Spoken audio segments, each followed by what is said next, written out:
What's up everybody, Benwa here and welcome to Tactical Fellowship. It's going to be a controversial one today because I'm going to share with you why I don't chamber around in a P320 as a CCW.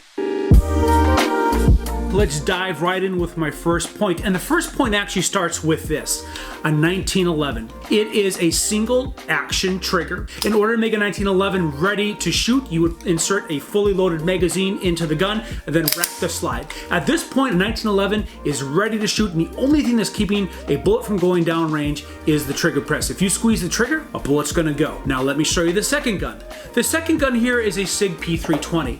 A Sig P320 is also a single action gun. In order to make a P320 ready to fire, you would insert a fully loaded magazine into the gun, rack the slide, and at this point, this gun would be ready to fire. The only thing that's keeping a bullet from going down range is you squeezing the trigger. Two different guns, but similar mechanics, both single action guns, but here is a big difference and something that a 1911 owner would never ever do. They would never take their gun in this condition and put it in their pants positioned above their wee-wee. There is not a 1911 owner on planet Earth that would carry a cocked and ready to rock 1911 without it being locked.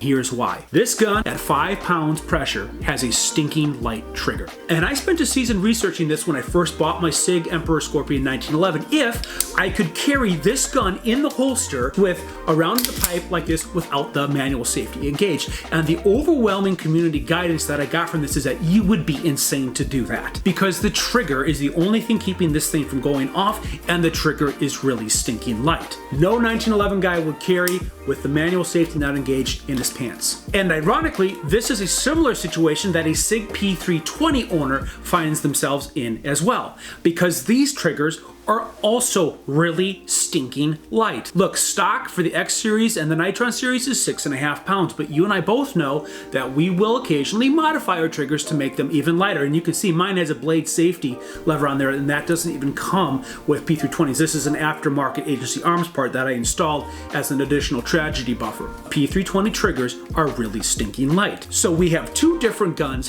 but a similar situation. Two guns, both single action, both light triggers.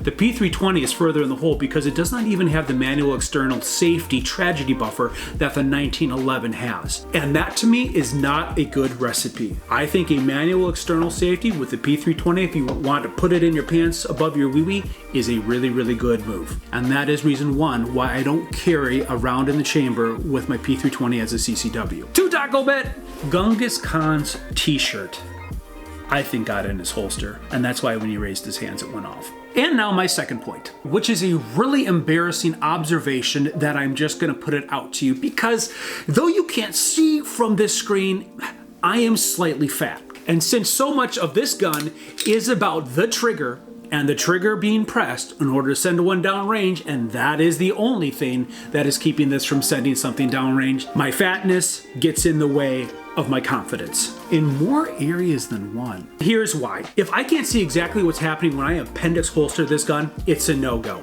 Because my belly is going over my belt and I cannot see my gun. I cannot see what my clothes is doing. I cannot see what my fat rolls are doing. I can't see what my ding-dong is doing. And since I don't have full disclosure on what my clothes are doing and everything else underneath that line, I don't holster appendix my P320 with one in the pipe. And unless you're skinny and svelte, you're gonna be in my boat. All right, my guys and gals, that is my 2 cents on this. I'm just a dude on a journey not wanting to pay the stupid tax and have my life cut short.